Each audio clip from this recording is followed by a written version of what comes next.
know if I'm go. Oh, got it. Hello and welcome, everyone. We're going to get started now. Thank you for joining us for this session today. We are excited to share with you our newest resource from Food Co-op Initiative. So, this is an overview of the framework, which is the brand new FCI Action Guide. We're going to take a look at what it covers and a little bit about how to start utilizing it. My name is JQ Hanna. I am the Interim Executive Director of Food Co-op Initiative, and I am so glad to see you here, and I'll be leading you through this session today. And thank you. If you take a look at the chat, again, that's where you can put questions, and our team has put the link to the full action guide there as well. So you want to take a look at that as we're moving through this session. So real quick, who this session was designed for, just so people are aware, this was really designed with a focus on the needs of actively organizing startup food co-ops. So I'll be prioritizing questions from active startup food co-op organizers and information that meets their needs. And you'll see that lens in how I share the information. But it absolutely is applicable to TA providers for startup food co-ops and established food co-op leaders as well. You are so welcome. Thank you for being here as well.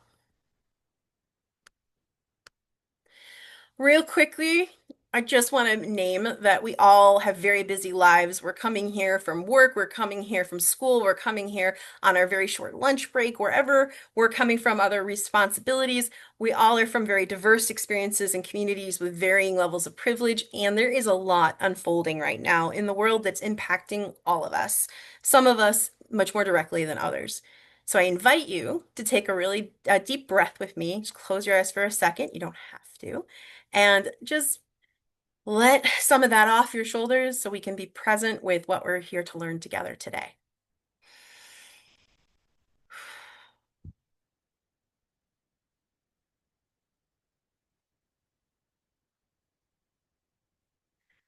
So what you can expect from this session today, what are we going to be learning about? You can expect to walk away with the ability to name the four major areas of the four major parts of the framework and how they fit together, what they kind of each do in the process of developing your food co-op. You should also be able to walk away with a basic understanding of the role and function of each of those four major parts of the framework, and hopefully have a clear idea about how your startup food co-op could begin to utilize the framework action guide that we have just put out. And the link again is in the chat for that. I'm going to share just a really quick moment of background about the food co-op development framework for those who might be new to it. There has been for over 15 years something called the Four Cornerstones and Three Stages Food Co-op Development Model. And this was developed by CDS Co-op Development Services and CDS Consulting, which is now known as Colluminate, as well as our founding executive director, Stuart Reed from Food Co-op Initiative. And that was used very successfully by food co-ops for many, many years. There are many startup food co-ops that are open today and no longer startups because they worked with this model. The model, the four cornerstones and three stages, in short, often known as the 4 in 3. This is actually the basis we didn't throw the baby out with the bathwater. It is the foundation of the new food co-op development framework, but it also has taken into account many changes that have happened over the last 15 years and a lot more information and data and experiences that we've gathered as a startup food co-op movement to build upon that, to give more detail to it, and to hopefully make it even more usable. And we also want to make sure everyone knows that we think of the framework as an open source process. And what we mean by that is that FCI is the developer of the model and has a responsibility for developing and executing framework processes where the whole movement gets a chance, the whole Start Food Co-op movement gets a chance to be heard and see their needs reflected in the model, and to make sure that the framework and tools to utilize it are evolving to meet the needs of the startup food co-op movement. So, and then maintaining the quality of any tools and support pieces and definition clarity that comes out around the framework. So we as a startup food co-op movement are all speaking the same language and utilizing a tool that we know isn't working just for a portion of the movement, but for all of us. So FCI holds that role as the developer, But it has been a very collaborative process and will continue to be. The formation of the framework, as we call it for short, all happened mostly in 2024, and there was input from dozens of food co-op cooperators and organizations that work with startup food co-ops that all shaped and made possible the model and improved it in so many ways. And we continue to have collaborative processes that we'll talk a little bit about at the very, very end about how you can give feedback and what's next and how the framework will continue to evolve. All right.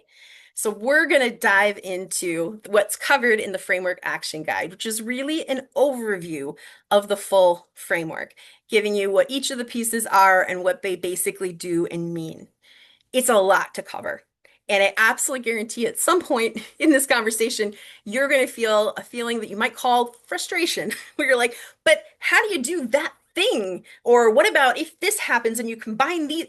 And that's all completely valid. This is a broad overview.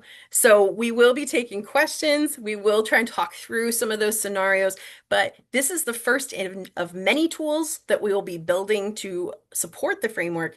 And we already have a lot of tools actually on the FCI website at fci.coop and on our YouTube channel, lots and lots of videos that support pieces of this work. But we're going to be working to more explicitly build more tools that line up to each piece. But this session will be a really good broad overview to understand the whole development process of a startup food co-op.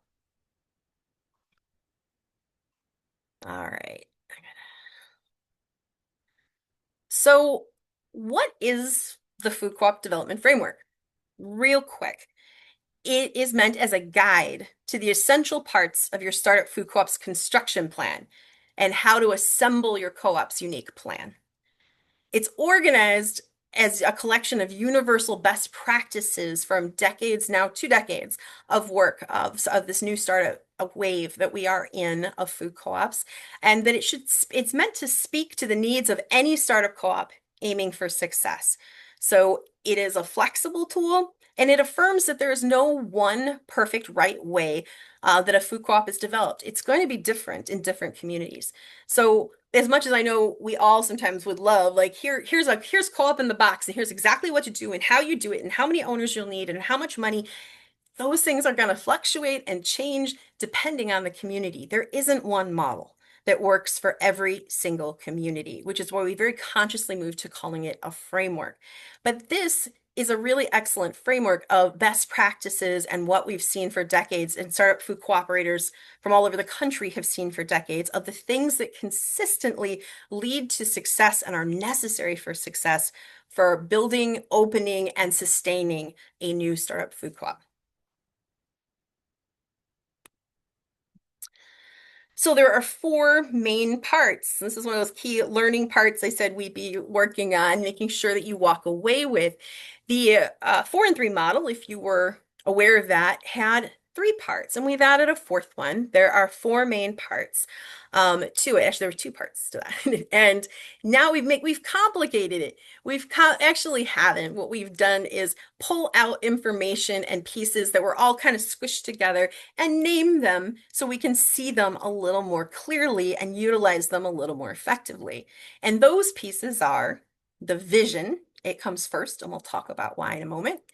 Resources, and we'll talk about what those are in just a second. The areas of work, and the stages of development. So a quick guide, and we're going to go a little more in depth in each one of these. This is what most of the session will be. But a quick guide is the vision. We call it the blueprint also sometimes. It's the shared understanding of what the co-op is working towards, which is unbelievably critical. And we'll talk more about why. Then we have the resources, which we call the materials list. If you think of this all as like building a building, you need a blueprint, and then you need what materials are we going to need to build that building. So it's a list of the assets the co-op will need to build their cooperative, and these will be needed in every stage of the co-op's development. And then we have what we're calling what is the areas of work, or could also be called the building tasks. These are the 3 areas that the co-op must be building at the same time as a cooperative, and the tasks that fall into those areas. And then we have the stages. This is the construction schedule. This is the only part of the whole entire framework that is meant to happen in order, in a very specific order. It's the major milestones of developing the co-op that must each be in place before building the next stage. So if you think of this like building a building, this is the part where if we don't build the foundation first, it's not going to work when we put in the elevator. And if we don't frame first, we can't put in the drywall. This is the part where we kind of define, no matter how you're gathering your resources or what resources you're using to meet each piece of the resources, no matter what your co-op's vision, no matter how you're organizing and how you're doing your business development, if these things don't happen in this order, we see lower rates of success, significantly lower. And when we see them happen in this order, we see real strength built, a strong, sustainable co-op.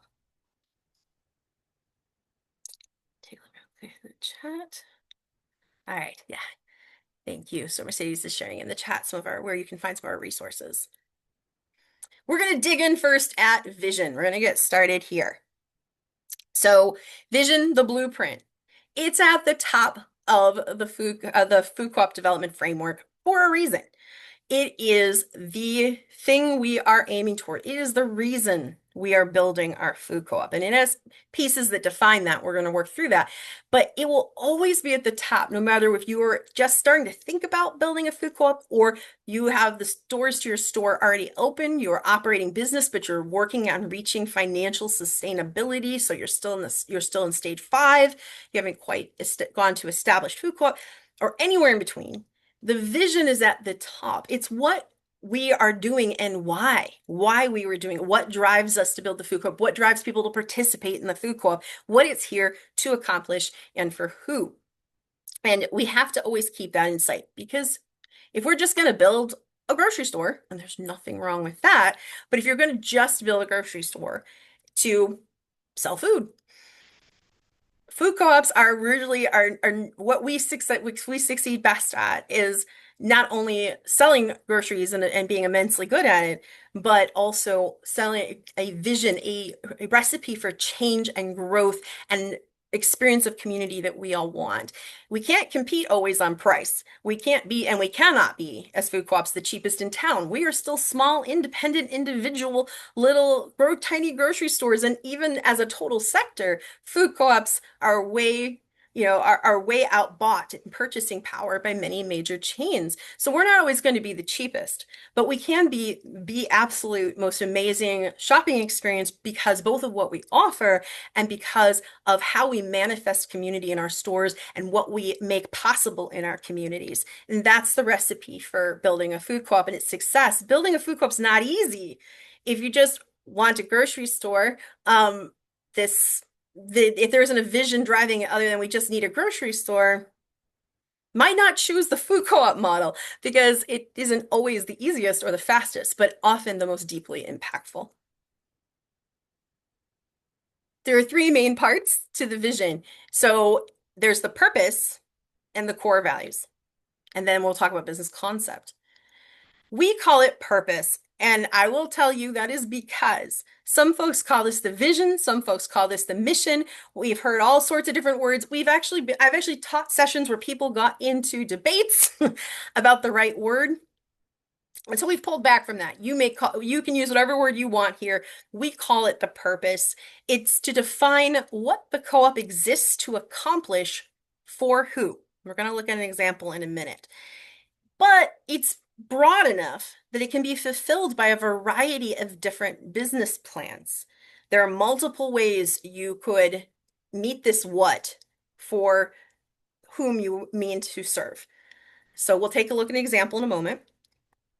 So it centers your efforts, and then for who and what. The core values then define which values that the community holds. The community will hold many values. If you got together everyone who's interested in the co-op, everyone who's an owner of the co-op and said, what values really matter to us, do we want to embody in our co-op, you would get dozens.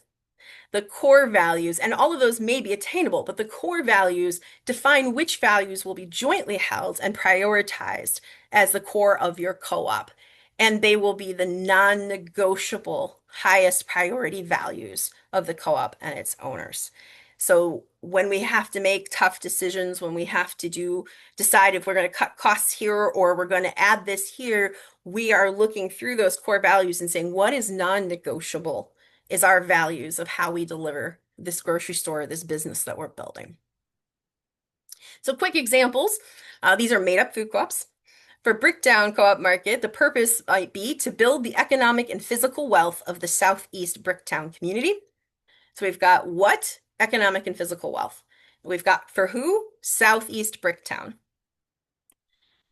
And those core values then might be running a sustainable business where our owners have a voice. So we want this business to stick around. That's a core value. We want it to be here and anchor our economic wealth. We want to create good jobs at or above living wage with training and growth opportunities. We want to be a community space where all can come together, and we want to offer daily access to fresh food, which isn't otherwise available in this neighborhood. These are the core ways we are going to deliver that purpose. Another quick example, another one made up, Green Tomato Food Co-op. Their purpose might be to strengthen our local food shed and community connections in the Green Valley region. So their local food shed piece, they're very interested in local food, local distribution. Their core values are running a sustainable cooperatively owned business, prioritizing local producers and farmers and their products on our shelves, and creating a space where community comes together. So you'll see there's some differences. There's some slight differences, and that's going to be true for every co-op. What do we exist to do for who? And there's multiple ways we could meet that. And then, but what are the core values that are going to define how we're going to deliver it? So let's say Green Tomato Food Co-op wants to build a full service co-op grocery store. And that would meet it, right? That would help them strengthen the local food shed in their region because they would locate it in the Green Valley region. And they will make sure it's a sustainable business and prioritizes local producers and is a place community comes together. But you could argue, and the purpose should be absolutely possible to be met in multiple ways. They could build a cooperative buying club. They could build a cooperative farmers market. There are multiple ways they could meet this. It is not tightened down in the purpose and core values exactly what that business will be. We then go to business concept, and this is really new, actually, with the framework, and it's something very exciting. It's a brief outline of the type of grocery store the co-op hopes to create to meet its purpose and core values. This will be tested through a business feasibility process and will evolve until we find something that meets both the vision and business feasibility until we lock that in stage 3 development, which we'll talk about in a bit. So it is not the same thing as a full 20-page business plan. You're going to build that later. We're going to get to that. This is that concept. What is the concept of the business? And for an example here, if we look at Bricktown, I've shortened their purpose and core values on each side. They decided, well, to do this, we want to build a 15,000 square foot full service retail grocery store. We want to offer predominantly conventional food. We want to have a full service deli. We want to have a teaching kitchen, and we want to locate it in the heart of the Silverton neighborhood of Bricktown. So this is a neighborhood that's at the core of Southeast Bricktown. So this is their business concept, but this will then be tested through the business feasibility process. This embodies their vision, but is it feasible? And so we've seen with many co-ops, we've seen the size might change. It might go from being more a specialty store to full service or the other direction as they test feasibility. As an example from Detroit People's Food Co-op, their original vision, their original business concept, apologies, was offering predominantly conventional food. They wanted to be a conventional food grocery store. And through working through their feasibility and continuing to bring in more owners and talk to those owners in the community about how they wanted to be served, they found out that actually the right direction for their business concept was a predominantly natural food store with a lot of organic and local. These pieces can change, can shift. It's a concept until we have a business plan, a fully feasible business plan that encapsulates the business concept and is what we're going to build from. But the concept is the idea, the vision version of the business plan for what we want to deliver based on our purpose and core values. Before we go further, any questions or comments on the vision piece?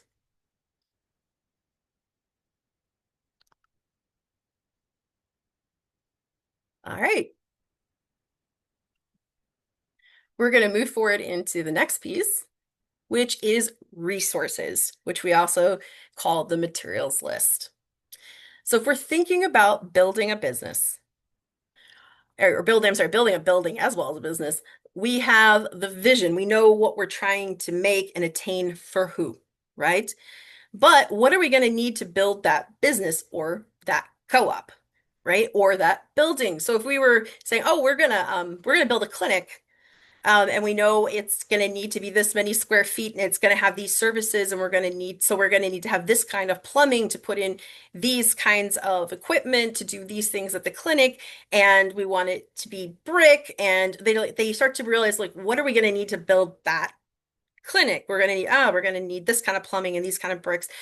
It's kind of the same with building a co-op. What resources are we going to need to start manifesting the vision? And all of these resources are critical to your co-op's success at every single development stage. And each of these resources can be met in different ways. We're going to go a little more in depth on what they are. So knowledge. What is knowledge? It's one of your critical resources. And notice these resources aren't all physical. They're just as real and they're just as needed when we are building cooperatively. Knowledge is the information and skills we need to successfully and effectively develop our co-op. So now that knowledge and skill base, we're going to need it. There's a lot of ways to meet that. There's a lot of different ways to get it. But if we're looking at, let's say, stage 2, and we're going to be growing our ownership base and working, so we need to do lots of communication, and we're going to also be testing the feasibility of a business plan with a financial pro forma and a market study. What knowledge and skills are we going to need to successfully move through this stage? And in what form? Where are we going to find them? We have someone on the board who has a background in real estate. They're going to play a key knowledge role in this, and we don't want to need next, but we need to grow the co-op, and its communication is going to need to be excellent to get more people aware of it and joining and growing the base of the co-op. We don't have anyone with that skill set on the board. Maybe we're going to hire a staff person. You're thinking through what information and skills you're going to need to do the work of the stage and where you're going to get it from, what form it's going to take. So some questions you can ask yourself when you're thinking about, do we have the knowledge needed for this next stage we're working through is, what are we going to need? How do we going to go about obtaining it? Do the co-op owners have all the information they need? Another important piece of knowledge is, are we sharing enough knowledge with our supporters, with especially the core owners and members, as our volunteers, but as well as our support organizations in the community? Do they have enough information about what's going on to participate, to plug in, and to continue to support the co-op? And do we need people with existing specific expertise for this organizing stage or task? From knowledge, we go to people, and this used to be combined, people and knowledge, and the previous model were combined in the word talent. We've pulled them apart, and we feel that because we've started to witness throughout the movement that these are two different things.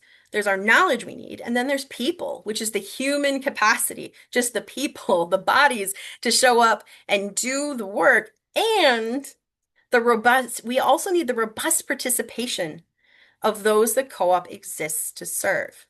So some of the questions are, do we have enough leaders, organizers, staff, volunteers, and/or experts on, as part of the project right now to accomplish the next organizing phase? If not, how are we going to create that human capacity? We need more people. How are we going to make that happen? And then, is the co-op clear about who in our community exists to serve? And are the people that the co-op exists to serve at the table with you, both as owners and leaders?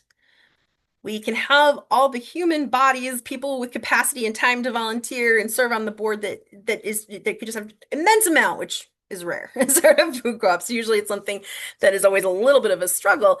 But even if we had that, we still wouldn't have the resource of people if the people that the co-op is meant to serve, the community is meant to serve, is not at the table, both enthusiastically becoming owners and participating and involved in leadership and direction. Another resource you need to be looking for at every stage, and this one is brand new as well, and I want to give a special nod to Dr. Angela Sales for this one. I know she was encapsulating the knowledge and information of many people, especially from Black-led food co-ops, but she was a guiding force in this being added. This is new to our resources list with the framework. Trust. It's kind of easy for this to be invisible. We missed it for years that some co-ops seem to have this magic and we're really getting lots of owners and moving forward, and some weren't. And what was the difference? And that the challenge seemed different in different communities. And what we found out is it's trust, that it's an actual resource that a co-op needs to develop. The belief of the community, the co-op exists to serve, that it is truly possible to create a co-op for them and by them. It's the buy-in we need from our communities to move forward. Co-ops don't develop and open if they don't have true momentum and buy-in from the community they're meant to serve. It's a critical resource. So, has the community embraced the co-op as their project, something they have personal responsibility to grow and can give input on? Does the community have reason to be skeptical of such a project? Have they had similar projects fail before? How are we going to address any community doubts or fears? Some might get told to you, some might just be evident by the lack of participation. And how we address those community doubts and fears, and what will it take to gain a level of trust, the level of trust needed, and what information can we share, and what can we do to build trust? This is an essential resource at every stage of your development of your co-op. Next is systems. These are the structures needed to track the co-op's important data, effectively organize our efforts, and be accountable to our community. And that takes a look like, what do we need to track? So we have information the co-op needs when it needs it. Probably need to track our owner base and who is an owner and how much they've invested. We need to track our financials, but what in this phase will need tracking? What data do we need to be holding on to? What information do we need to be able to share? What software systems will we need to be accountable and effective? We, of course, immediately think of financial systems, but there will be others. Can we create written agreements or methods for doing this next piece of the work so everyone has a shared understanding of what's going on? And so we can be transparent about how we're doing things at the co-op. And what policies do we need to put in place so we can be appropriately transparent to all co-op owners about the co-op's well-being? So systems isn't always to everyone the most exciting, but it's one of the most core structural resources to being successful as a startup co-op. And last but definitely not least, the one that everyone thinks of as soon as we say resources is money. At every stage of development of a food co-op, we're going to need dollars or financial capital to accomplish the work of every organizing stage and to be open a successful retail grocery store. There is no stage at which we won't need some dollars or capital, even in stage one when we're just getting started. And do we know what we're going to need it for, how much we're going to need, and where is it coming from, right? Have we looked ahead and budgeted? Where will this capital come from to accomplish whatever we're working on? Have we raised adequate capital for our future store, which will be critical to its success? So these are the 5 resources, and they're part of every stage. And we'll talk a little at the end about how you kind of think through at each stage, do we have these? But these questions can be guides. I'm gonna pause here. Any questions or comments about resources?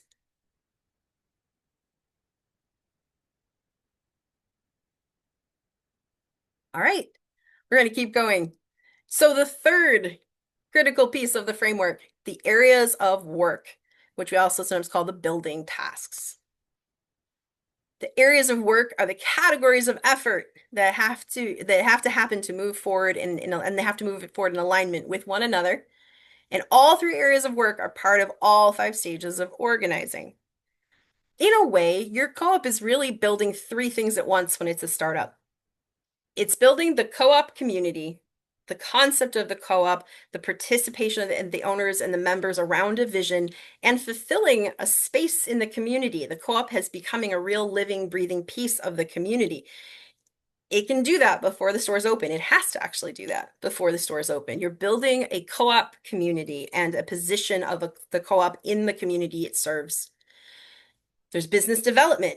That one will seem really obvious. We're going to get to that in a minute too. And then there's governance. You're building a governance system. We're going to talk about all three. Again, these are at every stage. So the co-op organizing is the building of your co-op as a concept and force in your community. So we're building the co-op as a shared ideal in the hearts and imaginations of those it'll serve. We're building an activated ownership base that is invested in the co-op's future, which will be critical. And we're manifesting the co-op within the greater community as a force for positive change based around your vision. So this is where, if you're part of a startup food co-op that's been around for a while, you were like, well, we have a harvest festival, or we have a local vendors event that we do where local people who make and different foods and art and so forth can come and sell their products, and we talk about the co-op, or we offer classes that are aligned with the co-op's values to start to build. That's all work to manifest the co-op within the greater community, even before you have a store. Business development is probably the one that seems more obvious and straightforward. This is one of your other areas of work when you're building a co-op. And again, the most obvious, the work of building a full, feasible grocery store plan that can meet the co-op's vision and be fiscally sustainable into the future, and then executing that plan. So this is the development of, got messed up, development of a tested, feasible business plan, sourcing all the resources necessary to make the plan a reality, and building both the physical structure and the vision within it, within the business plan to meet the plan. So this is the one people are thinking of. So we're going to build a co-op. We're going to need money. We're going to need a business plan. We're going to need a location. This is the part that everyone thinks of when they start building a food co-op. And then the one that gets the least attention, the third area of work is governance. We need to create and enact shared policies for how the co-op will utilize its collective power in a way that is accountable to all owners, that is aligned with the co-op's core values, that is responsible for business outcomes, and highly effective at moving the co-op forward.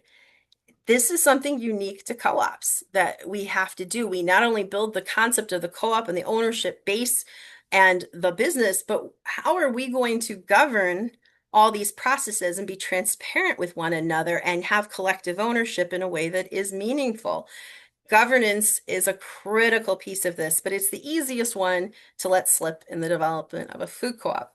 All three of these pieces need to be happening in tandem, in concert, through all the stages of development. Any questions, comments, or thoughts on the areas of work before we move forward?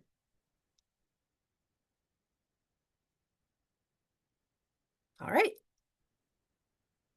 Then we get into the stages. This is where we're going to spend more time. We also call, like I said before, call this the construction schedule sometimes. The stages define the major milestones that must be met to build a strong, sustainable co-op. Each stage is a foundation, that the next stage is built upon.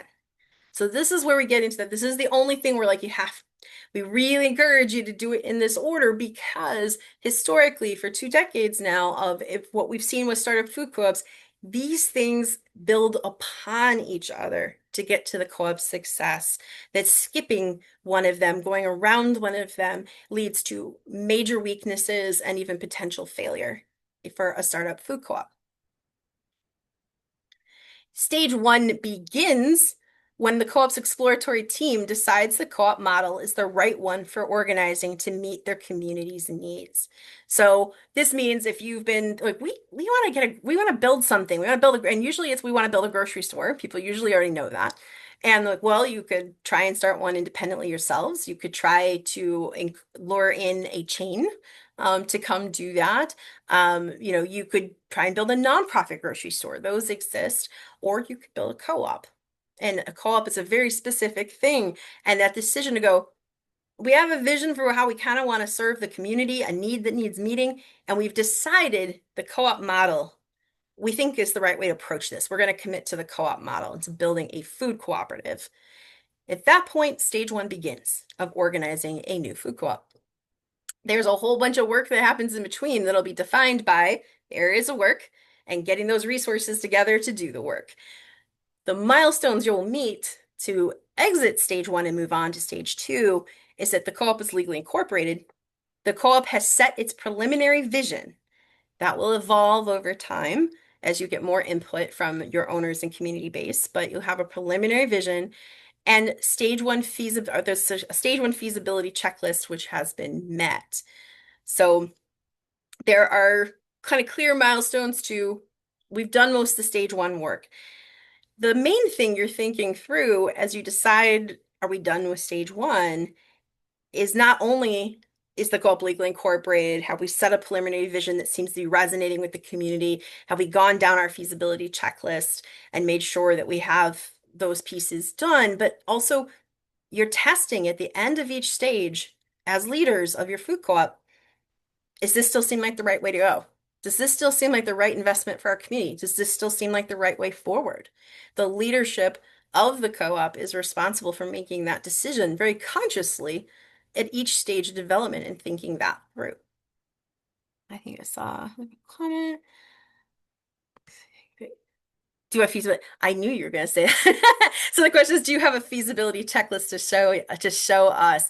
And actually, what I can say is we're in the midst of building it right now. Our framework editors team is working on that. In good part, thank you to a grant we received from the Cooperative Development Education Fund just last month, and we hope to have that complete before the end of the year. So but in the meantime, we do have a checklist on our website at fci.coop that is tied to the previous models stages, of which there were three, but they have very similar pieces to them, and it can be a starting piece, a starting guideline until we have the checklist out if you'd like. And if you'd like us to email you that link or send that link to you, please just put that in the chat and we can do that. But it is coming. All right.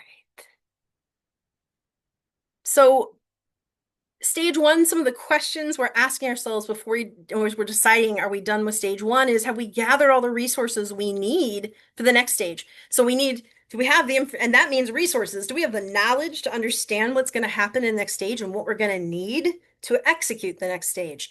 And then do we have enough people? Like, is it 3 organizing members of this, who were the steering committee, who are now the board, and they're doing everything? And I will tell you, between each stage of work, we used to say, I'll have to rethink this now as 5, but from 1 to 2, I will guarantee you the work doubles from stage 1 to stage 2. So do we have the people? Do we have the trust? If we don't have the people, we probably don't have that. Do we have the systems? Do we have the money? And what will we need in those areas to go into stage 2? And then do we have a clear purpose and core values that capture what the community needs and what so far the owners that you do have, you have started to sell shares in your cooperative, is it resonating? Do we have that core values and at least purpose? We might not have a whole business concept yet, except for we want a grocery store, but do we have that purpose and core values that seems to be resonating? We're going to be testing, do we have the resources, and is the vision aligned as we approach the end of each stage? And I'm going to take a quick look at all these comments. Okay, excellent. Thanks, guys. I see people are wanting that. Yes, when the new checklist is ready, that will, if you got the email about these webinars, you are on our email list. And as soon as the new revised framework checklists by stage are complete, that will be absolutely being emailed out to our entire email list. So you will not miss it, promise. All right, so let's talk about stage 2. Stage 2, grow and plan, begins when the board has fully assessed how well the co-op has met its stage 1 goals, and the board formally votes that stage 1 has been successfully completed and that the co-op is prepared to move into stage 2. So you're going to hear me stressing this again and again. And this, some startups have heard me say this before, but this is new in the framework to be formalized, which is we are highly recommending and have seen in a lot of successful co-ops that the board is a body, whether that's the steering committee, the board, whatever you call your leadership team, who's in charge of moving the co-op forward, that they vote together that everything has been met and that it's the right move for the co-op, for the community to keep developing the co-op as it is currently envisioned. The reason for this is we've seen where one person's in charge of using all the money and this person's really in charge of all the ownership growth and we're always like, Susie's got that and Malcolm's got that and if they say it's done, it's good and we're just running, we're just trying to get everything done and we suddenly are way over here making stage 3 decisions and a lot of people aren't aware that we actually don't have the ownership growth we needed, or that the governance work is really not where it needs to be, and we're not prepared to govern into stage 3. The board hasn't really come together as a body, and this is about developing that concept. The board is ultimately an elected body of the ownership base to represent their vision and their values. And so the board as a body has to learn to develop a sense of responsibility and a board mind where they make decisions together.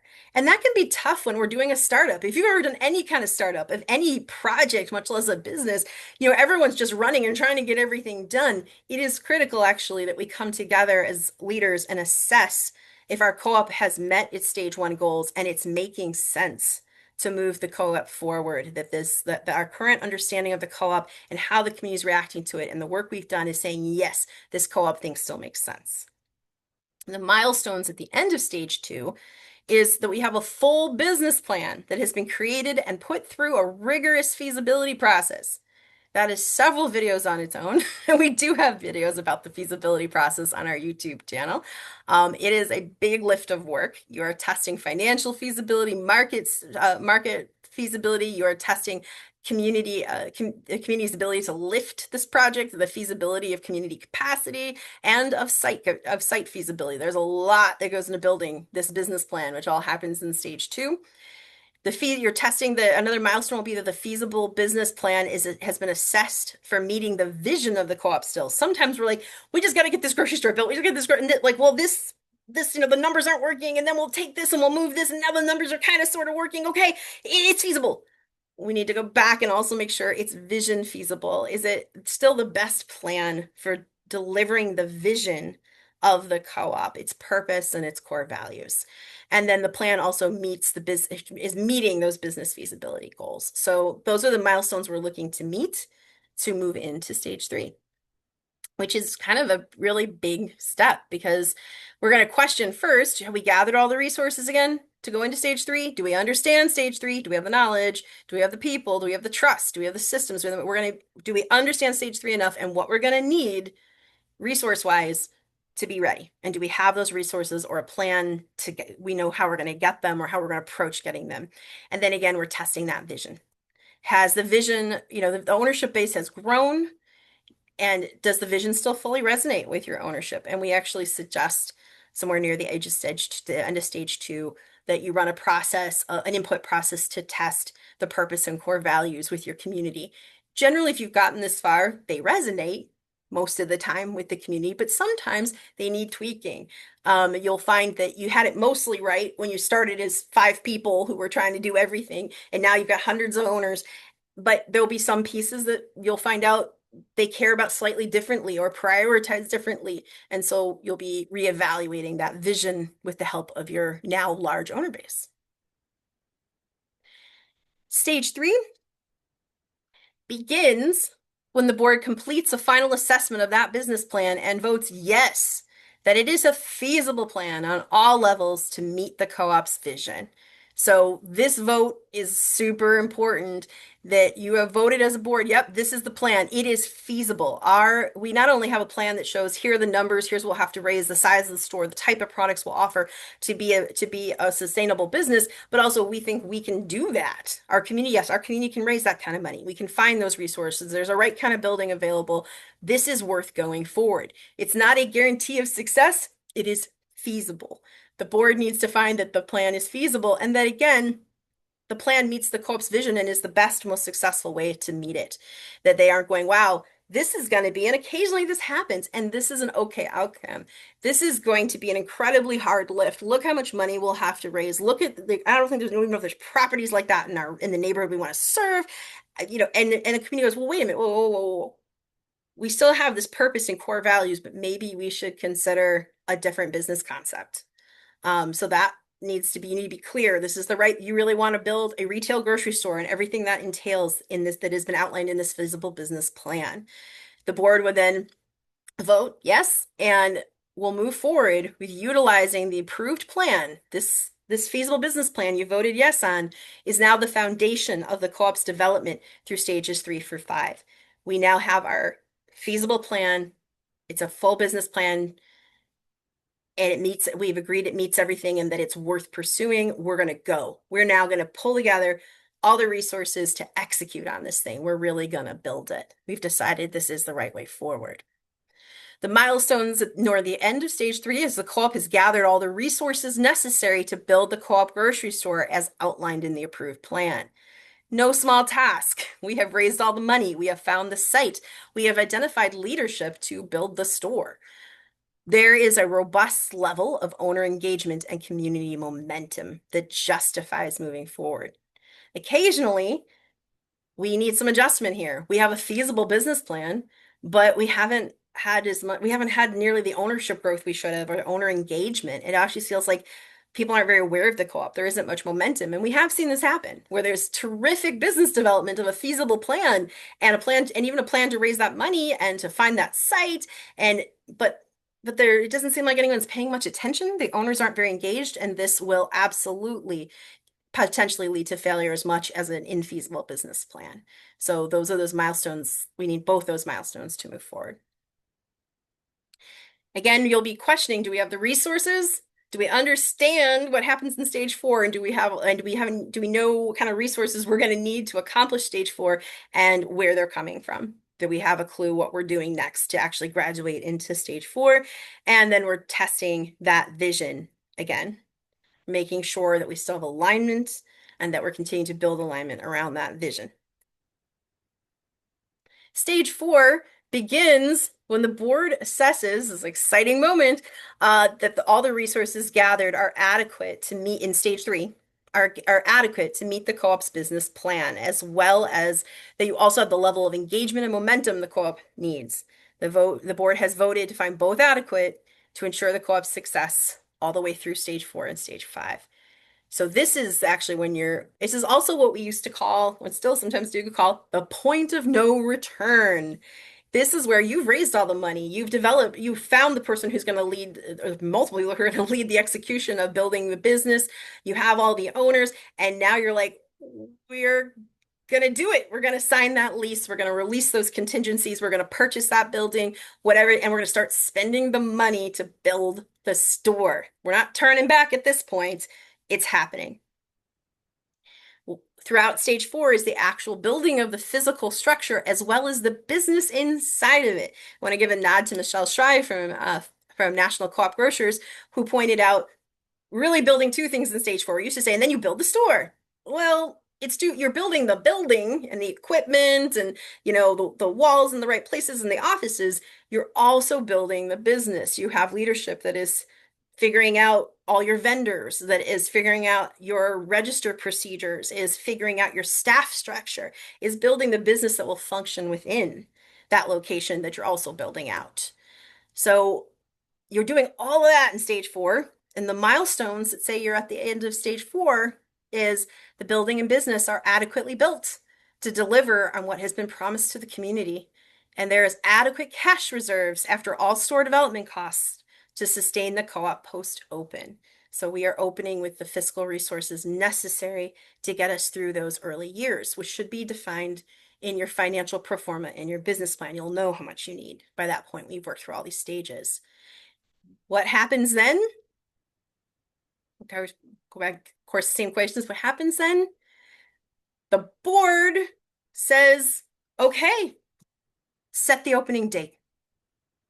Operational leadership team, we have looked over your plan, your progress, so that you had progress toward opening, and your post-open plan, that you have a good plan for how you're going to run the business. and that we have the appropriate resources, that cash that we're going to need post-open. And we are now formally voting to approve the announcement of a public opening of our store. Ta-da! Huzzah, right? But stage 5 is still being a startup. When we've opened those doors, we're done, right? We've manifested all of this work. It's done, but it's not. Because what we've done is open the doors. But what we haven't done is finish building a truly stable, feasible business that is going to be here to deliver the vision. It's actually a point, a very exciting, momentous point along the development of a startup. But when we open those doors, all we have is a plan to execute the business and meet all of the goals, but we might not meet all those goals. We might need to tweak the plan. We aren't yet at a truly stable, established food co-op. That's when we're done being a startup, we graduate to be an established food co-op. So the milestones we'll be looking for now the store's open, and that first year and a half of opening, if we're lucky, everything stabilizes that quickly, is that the co-op's post-open performance has been fully assessed. So our sales and financial performance meeting, as well as our delivery of the vision meeting our plan. And is there a detailed long-term plan to reach financial and vision sustainability that both the board and your operational leadership, your GM, believe, vote, agree, is currently being attained and can continue to be attained in the future. So we'll go into opening the store with this really robust plan we've talked about developing. Then we'll find out if reality ends up meeting the plan or if we have to tweak, adjust, and maybe we have to raise a little more capital. Maybe we have to change our product mix a little. Maybe we need to do a little bit better a better job of manifesting the vision in the store through more information about local farms and more classes. There's a million ways we might need to tweak and adjust the business reality to the plan to get to stability. And once we reach that stability, congratulations, you're no longer a startup, you're an established food co-op. So I'm going to pause there. We can spend a lot of time in the stages if folks want, but are there any preliminary thoughts or questions or comments about the stages?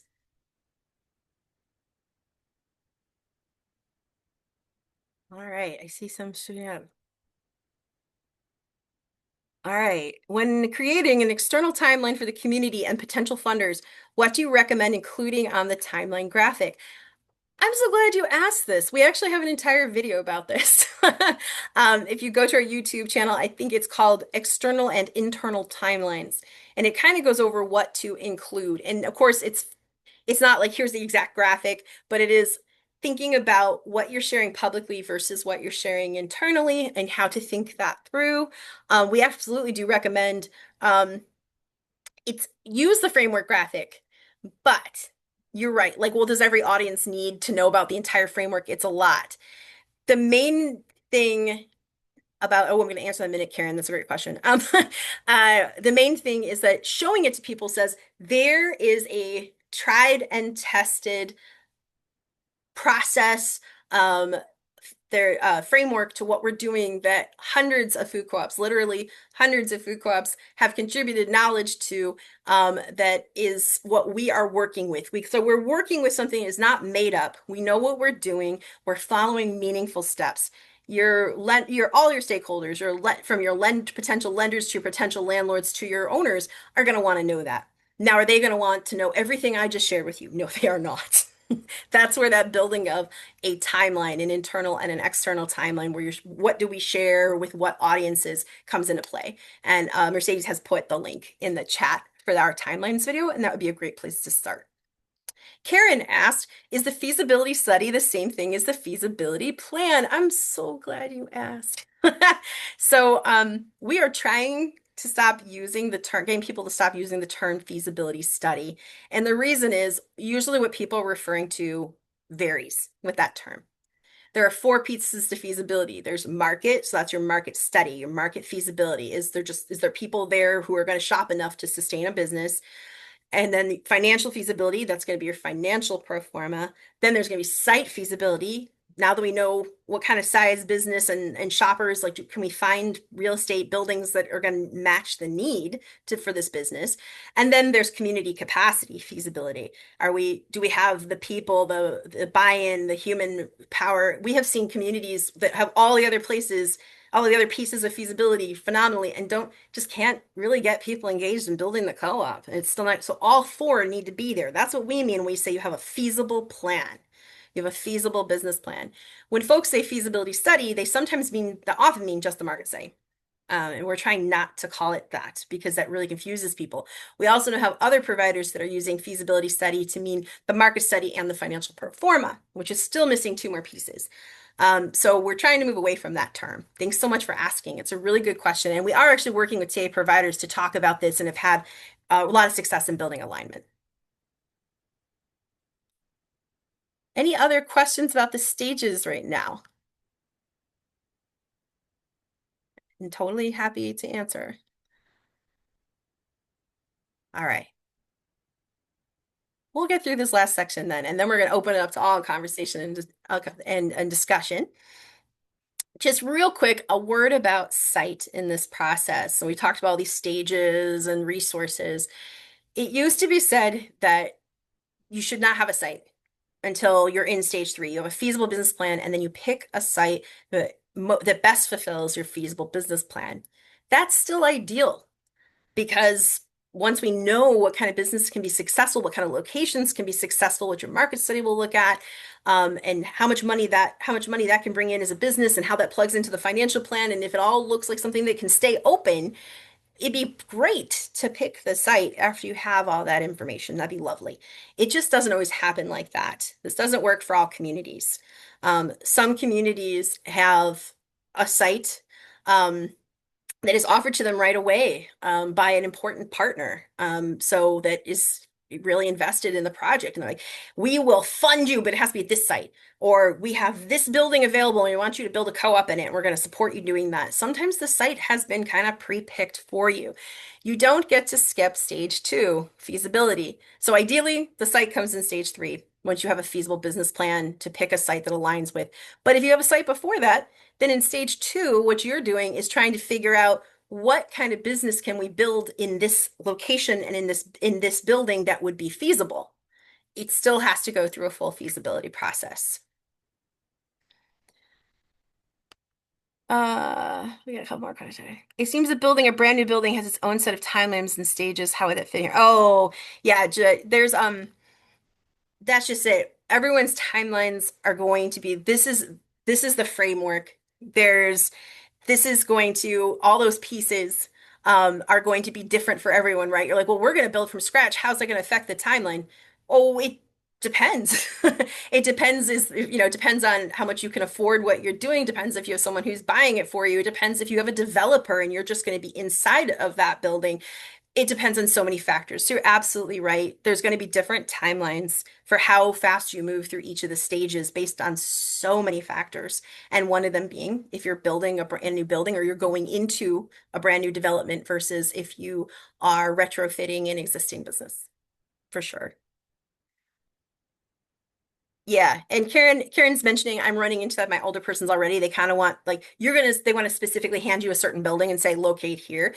And that's something we encourage you to press against and say that we want to build a sustainable food co-op grocery store is going to be here to meet the community's needs for decades to come. And we know we all want that. And so the best thing to do is for us to go through this feasibility process and then choose a location that meets the feasible business plan. So absolutely, happy to take a look at the site and we'll absolutely seriously consider it against our feasibility measures once we have a feasible plan is one of the ways, we do our best to help educate those stakeholders that really want to help, but kind of want to tell you exactly where you're going to locate or want to throw a specific building at you. If our co-op can move forward feasibly without making those commitments, that is best for the co-op. But sometimes it's not, and that's okay too. And then we work with it. All right. We're talking really briefly about using the guide, how to use it. And this is just kind of a little introductory bit about, so this is about the specific food co-op development framework action guide, which we have. And this is the first written piece we've had about the new framework. We've had the little graphic, and we've taught some classes at Up and Coming, the national conference for startup food co-ops, which will be happening in September 11th to 13th in Kalamazoo, Michigan this year. But we haven't had any written pieces, and this is our first written piece on it. So we're just going to share some thoughts on how you could utilize this. First, think of the action guide as a training tool, right? So if you have anyone new join the board, we don't want them on the board if they have without having read this, they will not know what they're trying to do. So we want to share it as a training tool. We want to have new organizers read it during their onboarding process. But also, one of the most successful things we've seen actually with other tools that we've offered, like our Quick Start training program for new board members of startup food co-ops, that you can find on our website, is that some boards have told us we are just taking that as a series of short videos, and we're just watching one video per board meeting and then discussing it together, and have had phenomenal results. You can do the same thing here. The action guide, you can also say, we're just going to read these 2 pages and take them to the next board meeting, and we're going to discuss them. And what do we not know? What did we not understand? Oh, wow, what insights really helped us, and work through it together as a board. I even had one board say that they do this actually at the beginning of each, like as they're going to actually the end of each stage, as they're assessing their milestones, they also reread just the basic guide together, make sure that they know where they are and that they're on track. So think of it as a training tool. It's not very long and it's easy to section out. It's a really good stimulus for conversation. It doesn't tell you everything. We're working on that. Checklists coming and more tools. But it does give you just enough that you can understand what's going on and then discuss. It's a really good discussion starter for the leadership of your board about what will this look like for our co-op? Do we understand it? How could wow, I hadn't thought about the resources that way. I'm really concerned. Are we concerned about any of our resources at this point? Maybe we don't feel like we have enough trust, whatever. It's a great stimulus for good board discussions and constant education. Part of being a co-op is that education is core to our values. If you've looked at the 7 cooperative values, and it's very core to our values to constantly, especially as leaders of co-ops, to be continually educating ourselves. And it's a great tool for that. Also, the action guide, think of it as your guide to building your own co-op's development plan. So the action guide can be a beginning, and I'm going to show you an example a little bit. So as we're looking through, you want to have your own development plan. So we're like, okay, we're coming to the end of stage 1. I'm literally looking at printouts here of the guide, and which is free on our website. Mercedes has put that link in the chat before, and then she can do so again. But and we're like, okay, we're about to go into stage 2. What's in stage 2? Okay, what are our resources look like? And literally build out, okay, this is the work that we think we're going to need to do in stage 2. And what resources are we going to need? That's going to be the main thing. Like, what knowledge do we need? What people power are we going to need? How are we going to continue to build trust if we already feel we have enough? Where is the money coming from to get that? Well, let's say we're going to stage 2, we get that market study we're going to need. Where do we have ideas on what that's going to cost and where those sources might come from? And really think it through. Build a little development plan for yourselves, especially at the beginning of each stage, or the end of each stage, I should say, looking into the next stage. And so, just as an example, we hope to have more for you soon. This is one co-op. They took the areas of work and they tried to outline in stage 1. So this is actually not the resources. You could do it. We encourage you to do both, but they first did the areas of work. They said, okay, we've decided we're going to go forward with this co-op thing. Okay, we're going to do it. We're committing. So there are 3 areas of work, and what are we probably going to need to get done in each of those 3 areas of work? And they mapped it out. Now they did have a phone call with us, and we helped them discuss this. And they continue to do this. They're still not open quite yet, but they continue to do this at the beginning of every stage. They map the areas of work, and then the idea is you're like, okay, this is the work we need to get done. What resources will we need? And that becomes your development plan for that stage. And we suggest that the action guide is a really great tool for getting that done as a basis. Okay. Oh, yay. I'm seeing people coming to Kalamazoo. We're so excited that we're going to see you. So those are the 2 ways we suggest using it. It is an overview. It's not an in-depth tool, but it's a great again, training tool and a structure for developing your co-op's development plan for each stage as you move through the stages. I'm going to do some thank yous real quick, a couple of things, and then we're going to just get to open questions and conversation. And I have lots of things I'd love to ask you and get your feedback on, and I'm sure you have questions for us. First, I just want to real quickly we have a framework editor team, and we want to thank them. That's Dr. Angela Sales from the Institute for Financial Unity, Michelle Schrei from National Co-op Grocers, Heather Lasikas from Seven Roots, and James Morrell from Colluminate have been absolutely key to developing the framework itself, as well as specifically the action guide with me. And they will be continuing to work with Chris and Chris Dilley, who is our Director of Startup Support, on this checklist that we are now building this fall and future tools. And of course, we want to thank some of our core funders at FCI that have made the going possible there at the bottom. Real quick, so I heard someone on mute. Was there? Okay. And then what's next? We want to just again reinforce that the framework is an evolving tool. So we actually are launching this fall a framework TA input meeting. So those who provide technical assistance to startup food co-ops. We're gonna have meetings where we talk about what's been released and what's coming up in tools for the framework, what tools we see as needed coming up, get feedback from them, how the tools are working, what tools they think are still needed, and give them the opportunity to raise their hand and say, we'd like to develop one of the tools. So it becomes a collaborative process as a support community of the startup food co-op movement, thinking about how the framework's working and what is needed. So we're working together to build it. We're also going to have annual startup input roundtables. We'll do those in early 2026, where we want you to come and say, here are the tools we've built so far, and here's what we've got. What do you need next? What's missing? How are these tools working for you? So we can use that information as part of this evolving process about what we're going to build next to support the framework, because the most important thing is that it's working for you as startup organizers. Then we have the Framework Collaborative Toolbox, which started this summer with the building of the action guide, but this is going to be an ongoing growing toolbox of tools that align with the framework. So there'll be ones built by FCI, but there'll be ones built by other organizations and supporters and individuals, and possibly even you as startup leaders that align with what is shared in the framework. Like, I want to go in depth about how our co-op moved through ownership growth in stage 2 and talk about 3 important tools that aligns with the framework. It talks about how you can do this part of the work in the framework. Then those would be considered collaborative tools of the framework, and we'd be linking those.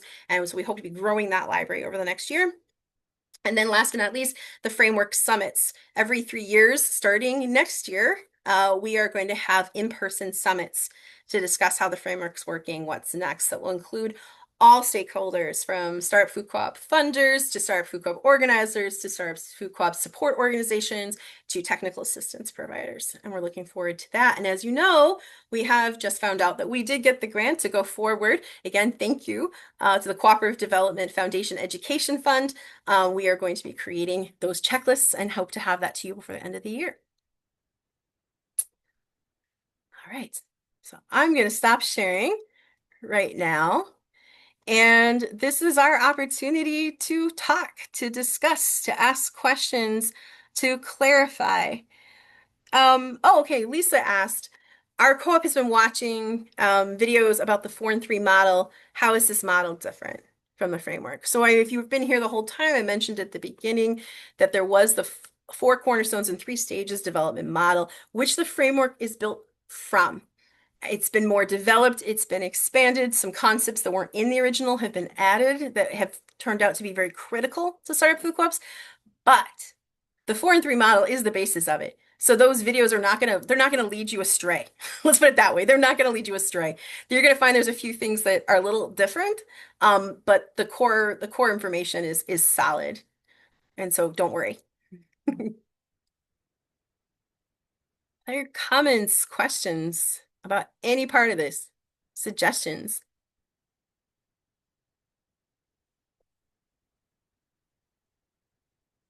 At this point, you put in the chat, or if you just want to raise your hand, that is also fine.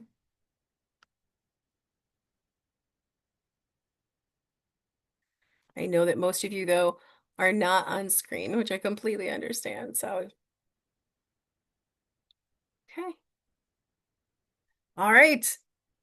No other significant comments or questions. I did that good a job, huh? All right.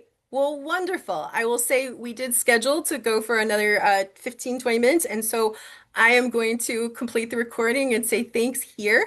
But also, anyone who wants to stay post recording and just unmute and have a more casual conversation amongst your peers and the FCI team, feel free. So thank you for being here and being part of this video. And we hope you will be joining us in Kalamazoo. Thank you.